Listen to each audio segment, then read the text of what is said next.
I'm Chris Span. I'm the Dean of the Graduate School of Education, and it really is a privilege to be able to moderate this important discussion, a book talk done by Marybeth Gasman. The book is entitled Why Historically Black Colleges and Universities Matter. Um, I want to first by thanking the Proctor Institute for sponsoring this event alongside the Center for Minority Serving Institutions. Our director is the person who's the feature for this book talk, Marybeth Gasman. She is the director of the Proctor Institute and the Center for Minority Serving Institutions. She's also the Associate Dean for Research for the Graduate School of Education. She is a distinguished professor, historian by training here in the Graduate School of Education. And more importantly, notwithstanding all those titles, I consider her a dear friend and a colleague.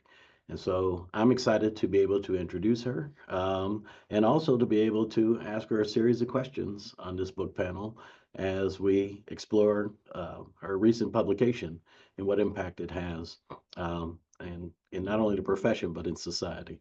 So with that, Mary Beth, any words you want to say in this moment before we begin?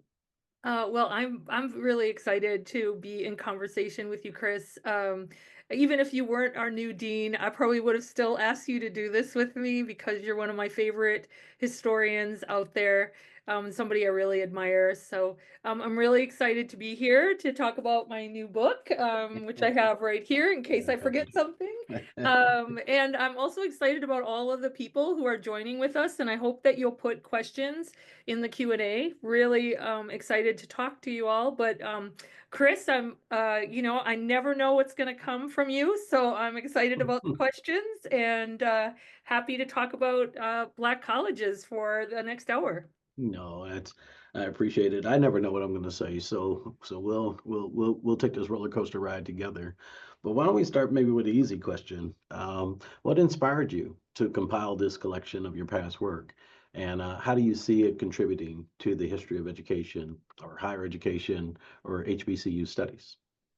Well, thank you. I appreciate the question. And so this is an interesting thing. About a year ago, I was sitting in my living room on a Saturday morning, and I got an email from James Banks, who is the series editor for the book that this is a part, the series that this book is a part of.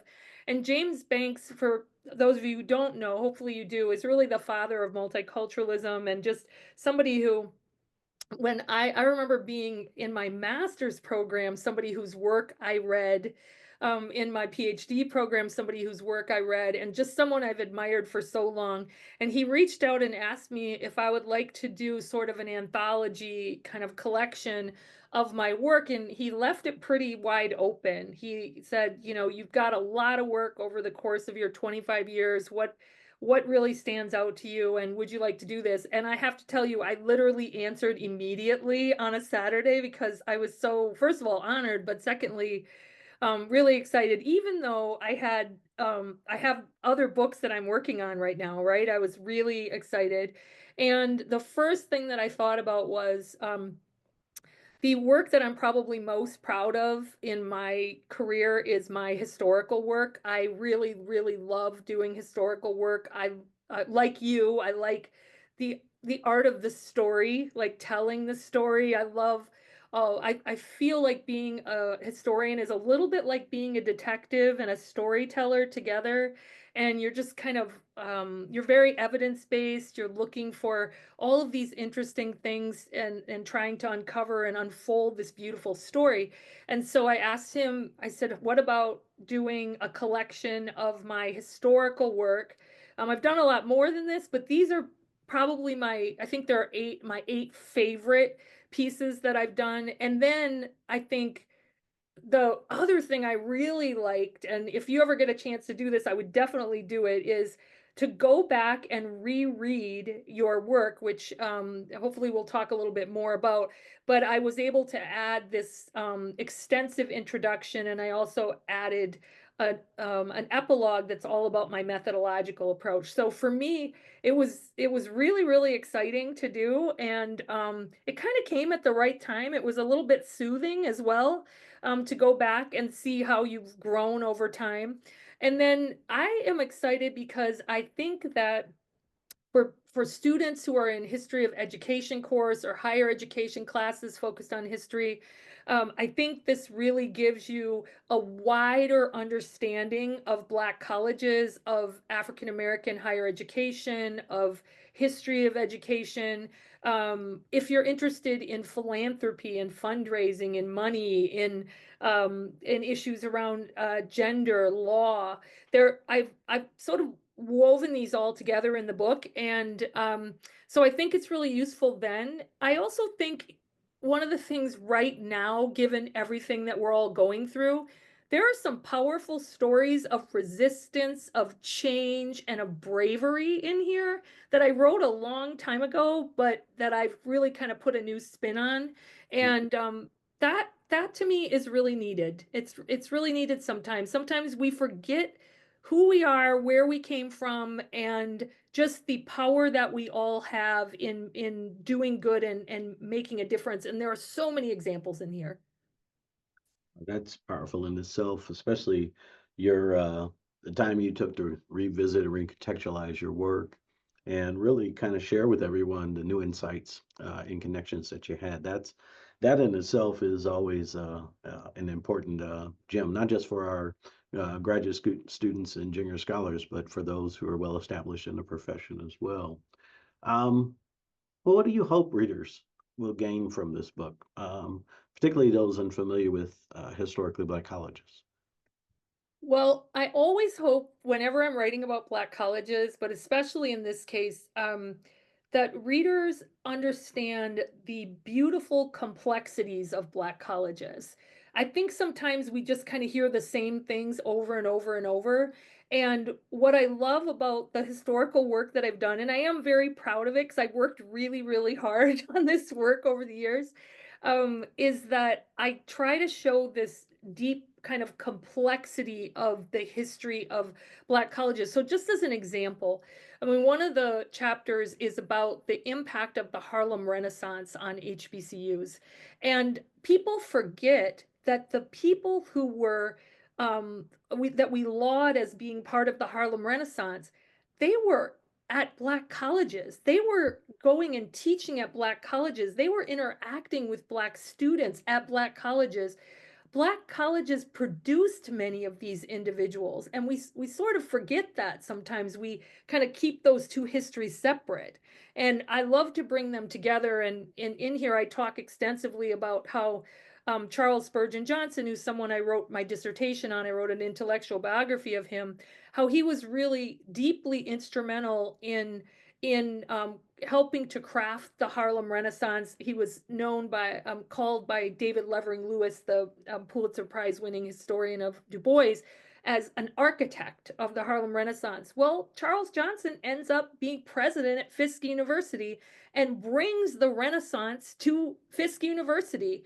And so I got a chance over the years to interview so many of the students who were on the campus at that time, and just how fundamental that kind of art and poetry and muralists and people like songwriters and just all of these literary giants who ended up being at Fisk, but also at other HBCUs as well. I mean, if you look at Howard, you can see so many of Black intellectuals, and that continues to this very day, right? That's HBCUs continue to be the ground where Black intellectualism is overflowing, and so I think that's an example. I think it's also really important to understand why HBCUs were created, who created them, the diversity of people who were in on the creation of HBCUs, the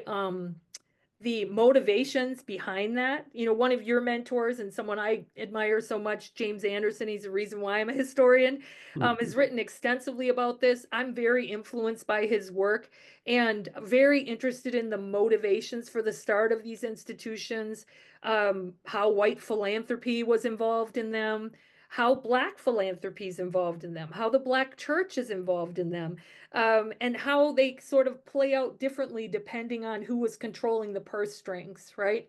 And how that changes over time. And then eventually, how Black people decide to take that on themselves. I think you see that with the eventual, the way that the United Negro College Fund eventually plays out. So I think the complexities are, and I call them beautiful complexities, because some of it might be a little bit shocking when you read it, but other times I think it's very hopeful. Right.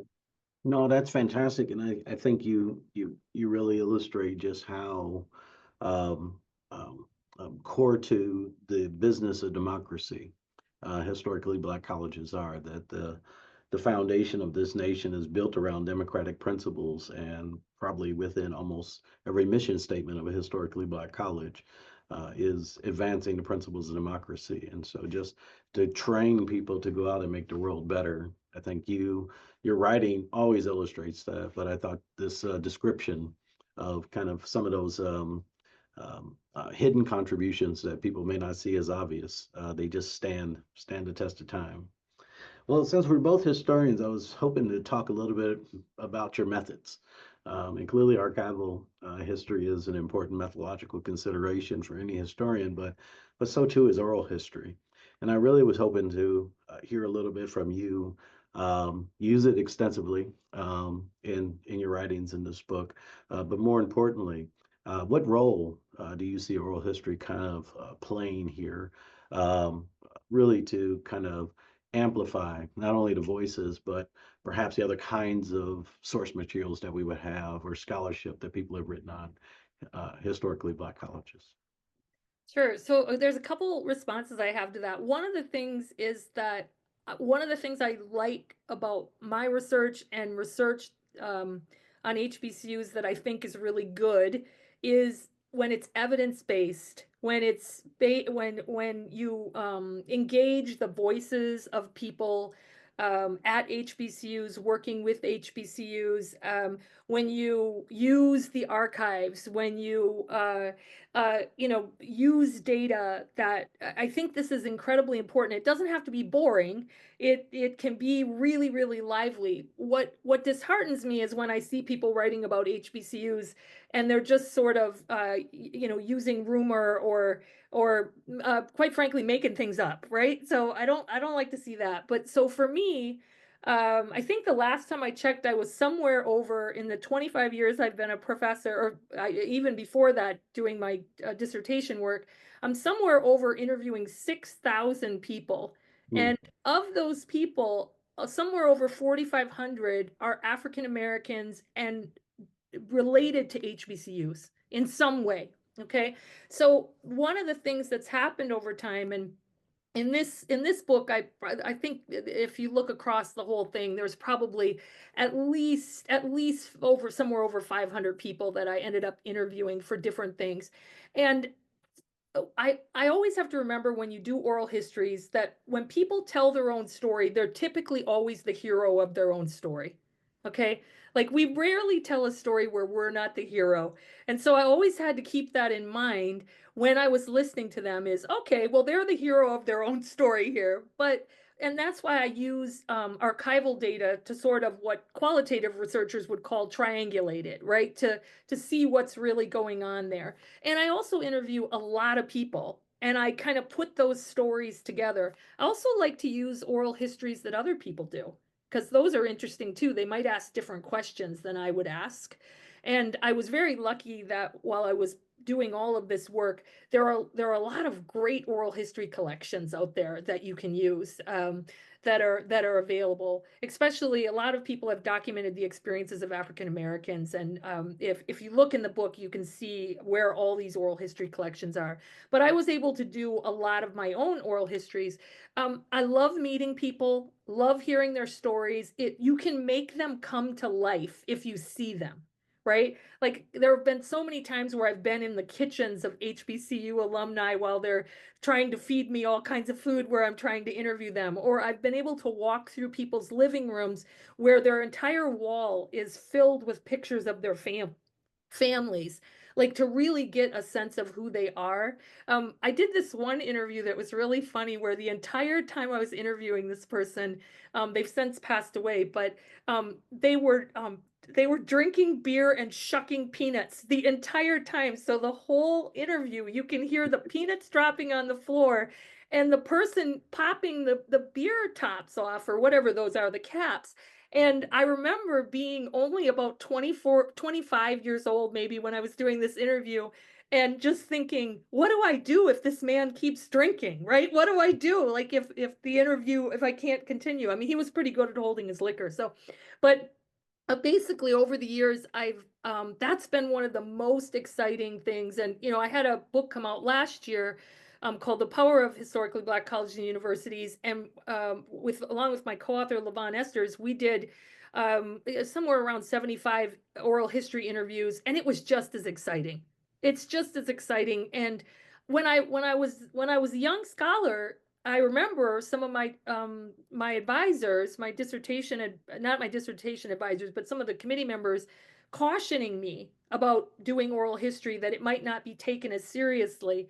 So of course, I combined it with really, really extensive archival research, and I always remembered that we're the hero of our own stories, right? We tend to be. So for me, I hope that it brings the book alive a bit more, and that it feels more colorful, because I was in the presence of these individuals. So I could see them. I could, there are smells in their homes. There's looks on their faces. I was able to capture a lot of that. And for me, that brings it a little bit more alive, almost like it's fiction, right? Like, if you're reading a really good novel, it brings it alive in that way. And so I'm very proud of that work. I really like it. Sometimes I feel like I'm going to lose that ability. So right now I'm writing a new historical paper just out of the blue, because I don't want to lose that ability of creating characters and creating life out of history. No, that's fantastic. And I think everything you said about getting at there's one thing to do biographies or institutional histories, but it's another thing to understand the stories behind how those biographies or institutional histories are made. I used to always ask my students when I would teach, there's one thing for me to write a history of the shoes that you're wearing. That's pretty easy. You can find out all the facts that you need about those shoes, where they're manufactured, how they were created, even how they got to the place that you purchased them. But I can't tell you where those shoes have been. Only you can share that. And that's your contribution. That's oral history when we think about those moments. So to know where those shoes have been on historically Black colleges and universities, but also know where they've been that impacted society for the betterment. I think that's the bridge that you're really providing in your scholarship, and that's such an important inclusion methodologically as we think about telling these fantastic histories. But it also leads into another consideration, because United Negro College Fund, which you mentioned, has a motto, and I want to make sure I don't be vice presidential here and mess it up. But the motto is, "A mind is a terrible thing to waste." And so, for those who are too young to know what I'm talking about, Google it when I say vice presidential faux pas around the UNCF's famous motto. But if you think about just the way you were interviewing folks, you were basically articulating that it is a mind and it would be a terrible thing to waste, right? So let's get as much information as we can from them. But how do you see that ethos being reflected in the ongoing mission of historically Black colleges and universities? The beauty of research, as you show us, is evolution over time, but also, like any other institution, it changes over time. But that ethos seems to stand the test of time. Can you talk just a little bit about maybe that ethos in comparison to the historic and longstanding mission of historically Black colleges and universities? Absolutely. And actually the whole motto of a mind is a terrible thing to waste is one of my absolute favorites. And I was just saying it the other day. I was just referring back to it the other day because when the UNCF decided to go with this motto, they were really saying to people, look at all of the possible wasted potential if we do not educate African Americans.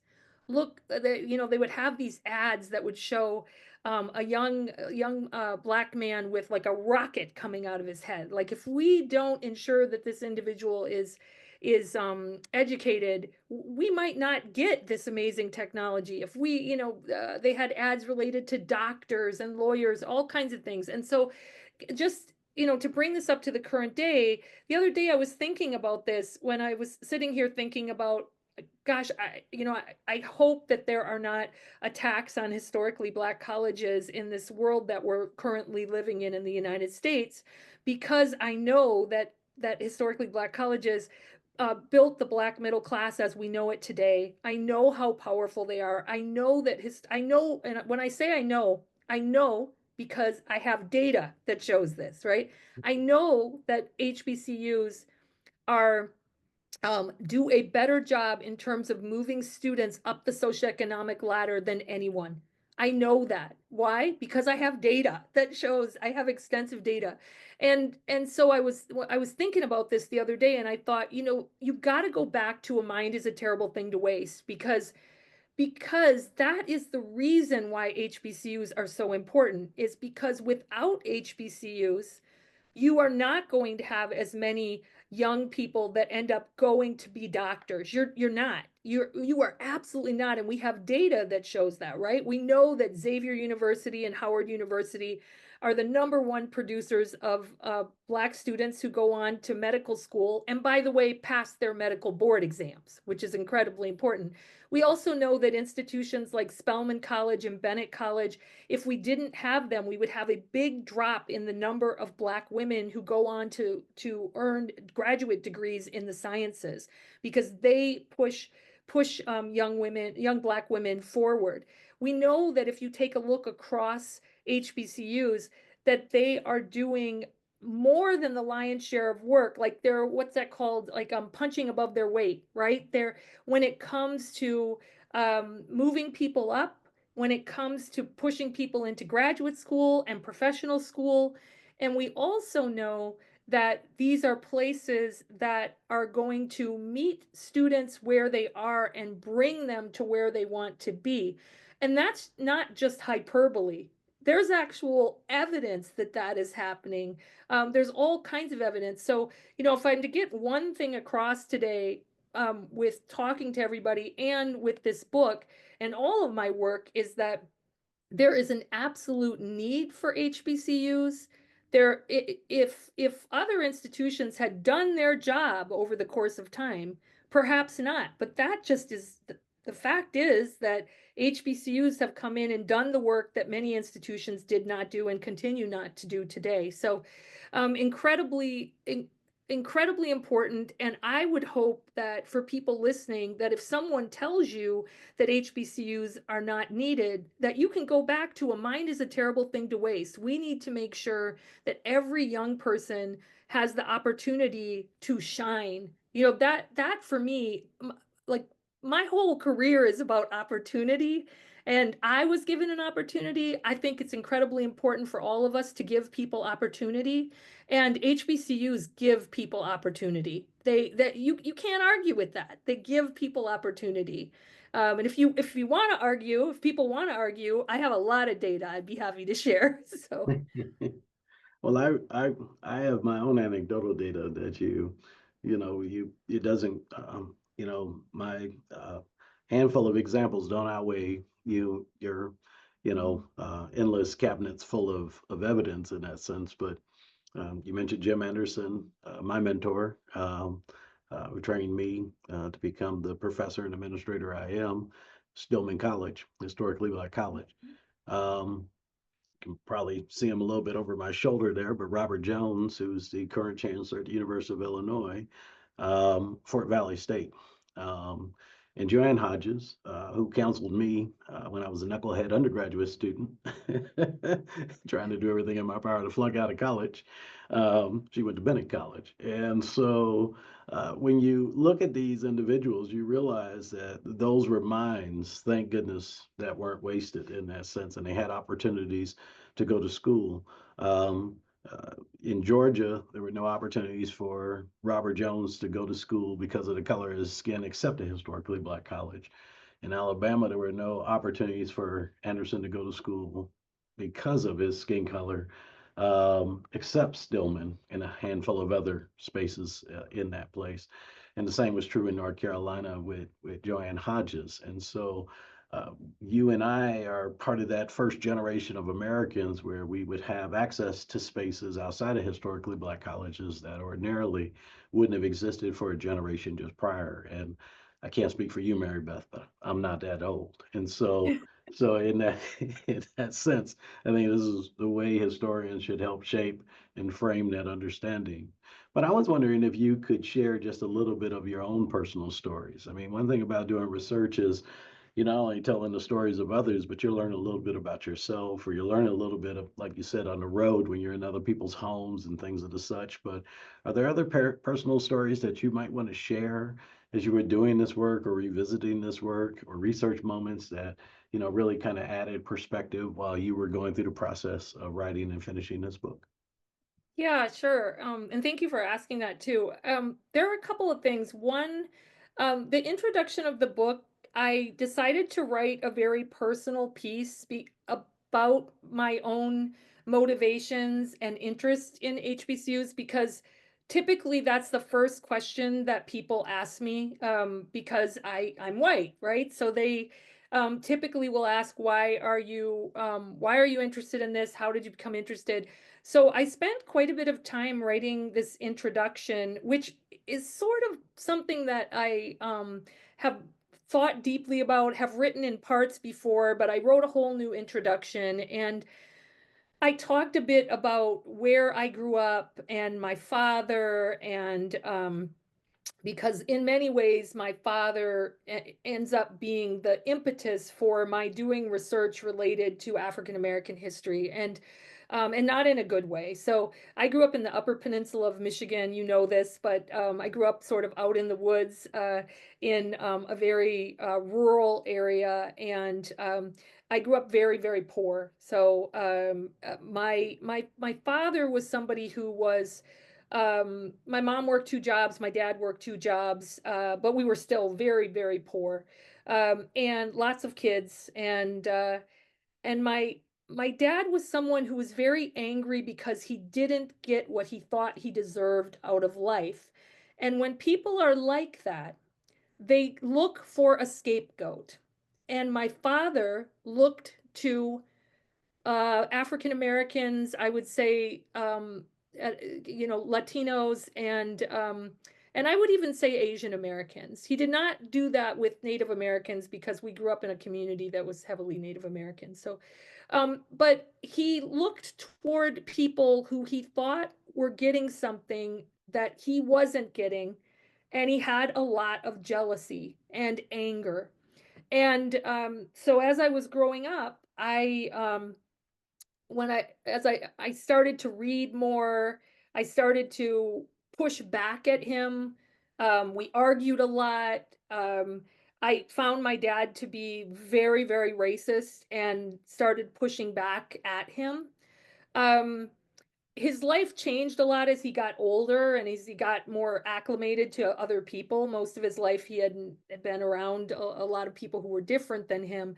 But that pushing back, it did a couple of things. One, it made me more curious about what the real story is. But let's say with African Americans, right? Because I think his ire was directed in that way. which, we live in a country that helped direct that ire for a lot of low income whites. And so I was really interested in where that came from. How do you have all of this anger when you've never met anybody black? Like, how does my dad, where is this coming from? So I started to do a lot of research. I started to read as much as I could. I started to talk to people. And I think you know this, I was given James Anderson's book by another historian named John Thielen. He told me to read it, and he said, The Education of Blacks in the South is going to be one of the best books you ever read. He gave me that book, changed my whole career. I decided I wanted to be a historian. I decided I wanted to do work related to Black colleges. I decided that if I could in any way emulate anyone, it would be James Anderson because his work is so good. And I also decided that I was going to be somebody who was not going to be silent when I saw injustice. I just was not going to be that person. And that even included, and I'm saying this to the white folks out there, that includes the people in your own family. You have got to speak up to the people in your own family. You've got to have the conversations with them. And so when I talk about, like, when I first started out, I had a lot of people say things to me like, you shouldn't do this research, you're going to be ghettoized. Mm. um, you could do way more than that, you're wasting your intellect. I had faculty say this stuff to me, and the whole time all I thought was, man, I feel energized, I feel accepted, I feel cared for by these communities I'm entering. I never felt pushed out or mistreated in any way. I still don't. I ended up becoming very good friends with the first archivist I ever met. She's passed away now, but um, so I put all this in the beginning of the book, and it was really interesting to go back and revisit all of that, like how I felt. Also, people always ask me, thinking that this feeling of doing research within communities that I do not represent, like thinking like I'm thinking about it all the time now, and I'm typically not thinking about it as much now because I spent 25 years, almost 30 years thinking about it. It does change, so I'm not going to be obtuse about it, but the book in the beginning I talk extensively about that, and I also talk about like why I think it's so important that white people also understand the value of HBCUs. And I spend a lot of time talking to white people about the value of HBCUs. And, I talk to all kinds of people, but it is important that you have white scholars who are doing work related to these things and collaborating as well. So I talk a bit about that. And also, I'll say one other thing. I learned a lot about how language has changed since I wrote the book. I mean, some of these pieces that are in this anthology, language changes, the way we do things changes. There's been so much that's happened over the past 25 years that's different. So I actually spent some time in the intro talking about how I might do things differently if I did them today. And I don't know if I really would, but I really grappled with it as I reread all the material. I think that's actually an amazing, it was an amazing thing to do. And I'm so grateful to James Banks for giving me that opportunity because I probably would have never done this. I mean, I told him the other day, I emailed him and I just said, I am so grateful that you allowed me this opportunity because I learned so much from going back and sort of being critical of my past work, and which I think is really good. If you're a scholar, you should always be critical of your work. It is incredibly important to do that. You will learn so much and be open to other people, also offering you humane but critical feedback. Yeah, no, you're 100% right.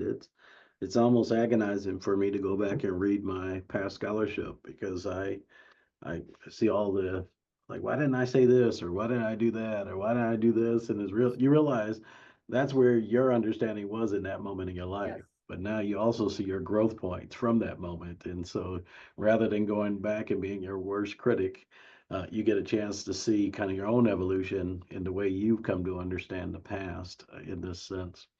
I want to ask at least one more question, perhaps before we go into Q&A, if you don't mind. And that's Q&A with the general audience here. But um, You put a lot of emphasis around understanding gender in the eight inclusions that you put into the book, and I really pointing out the contributions of Black women in education. But how do you think research on Black women has evolved? I mean, you kind of told the story, the evolution of your own kind of personal life in that sense, but how do you think the research on the evolution of Black women in particular has evolved, but what gaps do you think still exist based on your studies, your inclusions in this book on historically Black colleges? Sure. Well, here's an interesting thing. The piece that I put in here is called "Swept Under the Rug," and it's one of my favorite things that I've ever written. It's a historiography where you really go back and you look at history and you critique it and you think about who's writing it and what they're saying and why they're writing it and the whole context. It's something I really love to do. And I only wrote that original piece because I will tell you, one of my students, and I am so grateful to her from a long time ago. Her name is Kajua Sanders McMurtry, and she is now a vice provost at Mount Holyoke. She's an amazing, amazing woman and scholar. And I was on a panel with her, and she asked me a question about the role of Black women in my research. This is, back in like 2000 and maybe seven or something, and it might be a little bit before that. And she said, I noticed you don't really talk much about Black women. And at that very moment, I realized that I hadn't, except for Mary McLeod Bethune. I had not.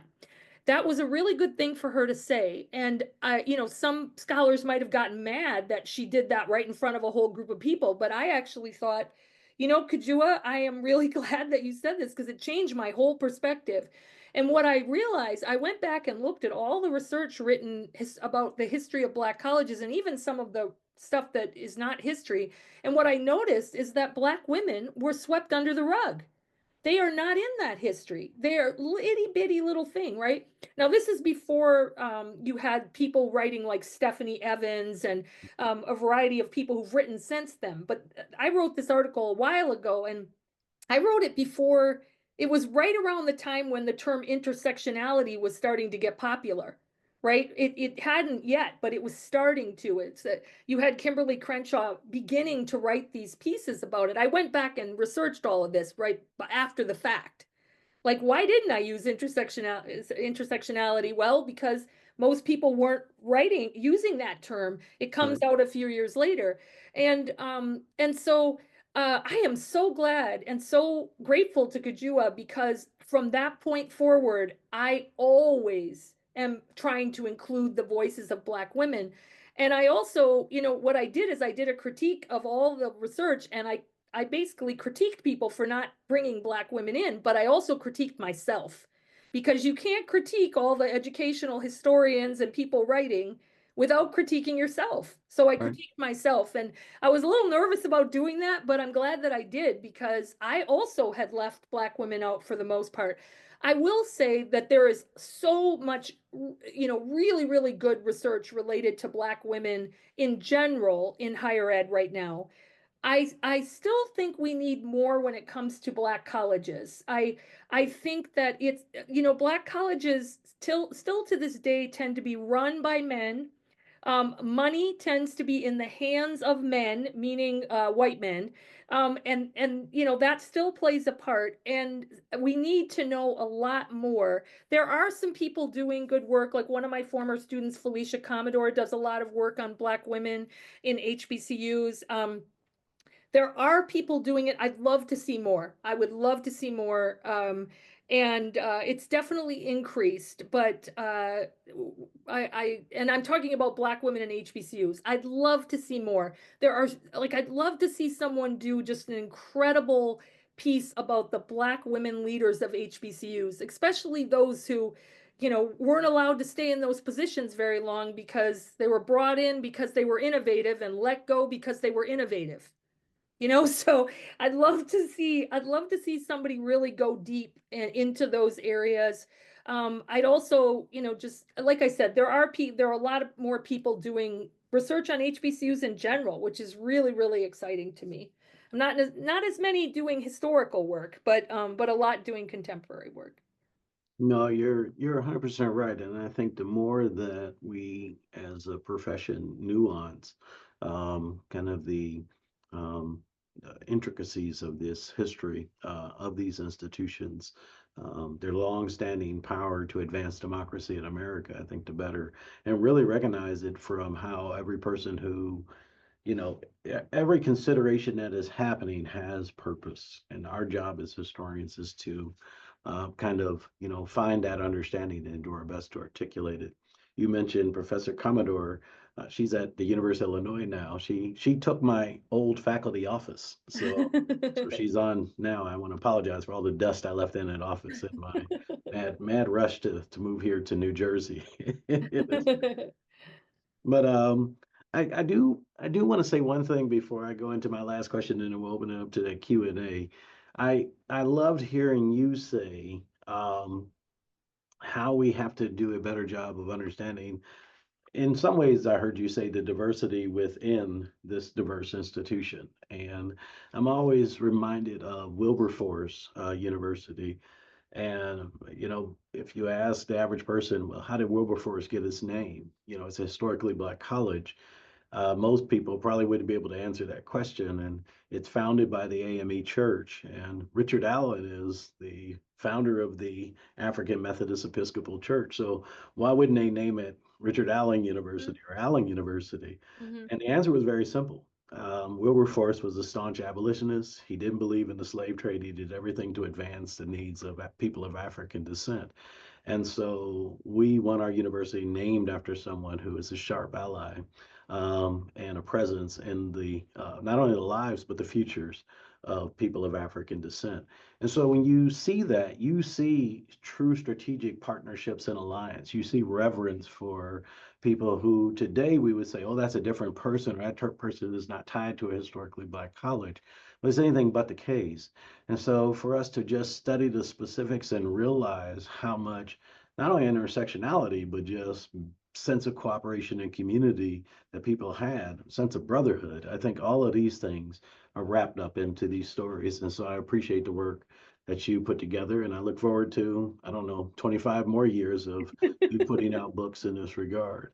I'll leave you with this last thought, and then we'll open it up to the community Q&A. And that give me a chance to find my mouse and find what questions, because we got a few questions in there that have been asked. What do you hope this collection teaches the readers? And not just about HBCUs, but the value and thoughtful and intentional work that we do as historians. I hope that it teaches people that it takes a long time to write history, that it takes a lot of different sources, that if you want to write something really good, you can't rush it, that you should write in ways that are accessible rather than haughty, and that you should think about your reader and think like, what will they want to know? And I also hope that people can use it as a way to demonstrate the importance and the impact of HBCUs and also just the beauty. So, I've been to 103 of the 105 HBCUs.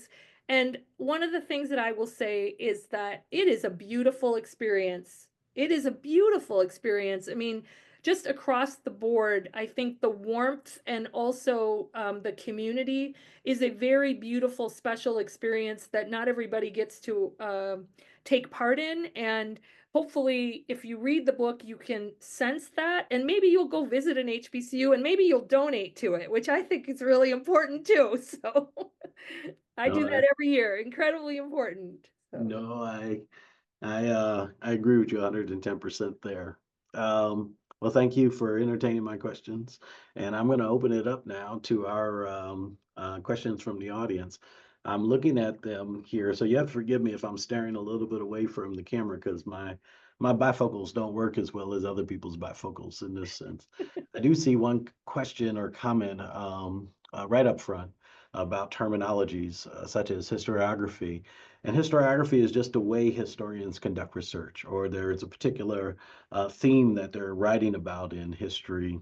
In this case, historically Black colleges and the historiography about them, the history about them. So that's a term that is used within the profession, but a good healthy reminder for two historians not to just speak to each other, but to speak to our general audience here. So thank you, Mr. Smart, for that point of clarification. Um, I see someone here who asked a question, will there be a book tour or autographed copies for purchase, or could there even be discounts or anything of that sort? So yeah, how you gonna, Vincent asked this question, how you gonna hook Vincent up? So Well, Giselle's gonna put a discount code in the chat. Yes, I definitely will be giving talks in various places around the country. And if you'd like a book autographed, Giselle, put my email in the chat and I am happy to I'll accommodate that. I have ways. So I'll do that. there's a book here, or a question here says, how would you describe the unique takeaways of your new book from what readers would get from your Power of HBCUs book? Okay, so as I mentioned last year, I had a new book come out, which is all original new material called The Power of HBCUs. Those two books, they're completely different. So, The Power of HBCUs that I wrote with Levon Esters is basically looking at how HBCUs are contributing across the board in a contemporary way. There's some history in it, but it's a very contemporary book that draws upon the voices of people who are within HBCU communities right now. And it's talking about your identity development, things like leadership, scholarship, community, socioeconomic mobility. But we try to put everything that we could think of that really makes the case for why Black colleges are immensely powerful in the nation. We also do something where we talk about the challenges that they have, but also how to solve those challenges. So it's a very practical book. It's a very straightforward, written for a general audience. That's how I write almost everything. So it's very different than this book, which is an anthology of pieces, 8 pieces that I had written over the years. It has a brand, like a new intro that really talks about my background, HBCUs, kind of gives some background on how the research has kind of come forward related to HBCUs, and then really takes a look back at the 8 pieces and says, here's when I look back at them, what I would have changed, what has changed, gives you a whole context for reading the book. And then what I do is I also have this epilogue that's a methodology. I also wanted to say there's something really interesting in this book. Back when I was a PhD student, I also did like my PhD jointly in law. We were allowed to kind of make up these PhD majors at Indiana University. And I took a law course with Kevin Brown, who was one of the original thinkers, along with Derek Bell and Kimberly Crenshaw, around critical race theory. He taught a critical race theory seminar that I took back in 1995, and I wrote a paper for his class using critical race theory and the idea of interest convergence, which is when people do things because it benefits them, and then maybe it benefits Black people. So I wrote this paper in his class in 1995, and around 2010, I think, I asked one of my mentees, Adrielle Hilton, to collaborate with me, and I updated it because there were a few things that needed to be added. And so we published the paper all those years later, like what, 10, I don't even know how long, what is that, 10 years later or 15 years later, right? 15 years later. But what I love is that there's a paper of me using critical race theory in 1995 when, the only time I had ever seen that was in a law school. It wasn't coming over into the ed school at all. It was only in a law school. So there's lots and lots of I think, different things in here. Like if you're interested in methodology, if you're interested in kind of innovative ways to think about history, if you're interested in oral history.